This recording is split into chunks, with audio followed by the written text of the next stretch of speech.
আয়নাঘর কি বিস্তারিত থাকছে খবরে।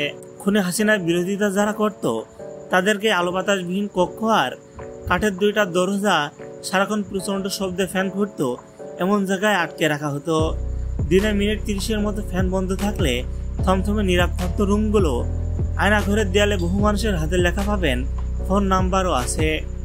গুম করে রাখা মানুষের ওখানে রাখা হয়েছিল কয়েকটা সাউন্ডপ্রুফ রুম টর্চার সেল হিসেবে উইজড হতো। ওয়াশরুমে চোখ বেঁধে নিয়ে যাওয়া হতো। গুম হওয়া অনেকে কয়েক বছর পর দিনের আলোতে এনে জঙ্গি তকমা দেওয়া হয়েছে। এর মধ্যে এক করাতে প্রশিক্ষকও ছিলেন, যার দাবি তার অলিম্পিকে যাওয়ার কথা ছিল। যেহেতু আয়নাঘরের বন্দীরা বহু বছর পর মুক্তি পেয়েছেন, তাদের পক্ষ থেকে আরো বিবরণ হয়তো পাওয়া যাবে। কতটা জালিম ছিল এই হাসিনার বিরোধিতা করলেই তাদেরকে টর্চার সেলে এনে নির্মম নির্যাতন করা হতো। মানবাধিকার সংস্থাগুলোর হিসাব মতে 2009 থেকে 2021 সালের সেপ্টেম্বর পর্যন্ত 605 জন গুম হয়েছেন।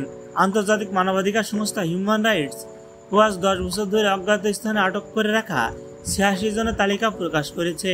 গুমের তালিকায় বিএনপি সহ বিরোধী রাজনৈতিক দলগুলোর নেতাকর্মী ও অরাজনৈতিক মানুষ রয়েছেন। গুম অবস্থা থেকে ছেলেমেয়ের মতো যারা ফিরে এসেছেন তাদের অনেককে জঙ্গি হিসেবে আটক দেখানো হয়েছে। তবে বেশ কয়েকজনকে আটক দেখানো না হলেও মুক্ত জীবনে ফিরে আসার পর মুখ খোলেননি, এমনকি তাদের কোনো কিছু মনে পড়ছে না বলেও পরবর্তীকালে জানিয়েছিলেন। এই তালিকায় বুদ্ধিজীবী, বিশ্ববিদ্যালয়ের শিক্ষক ও সাংবাদিকও রয়েছেন।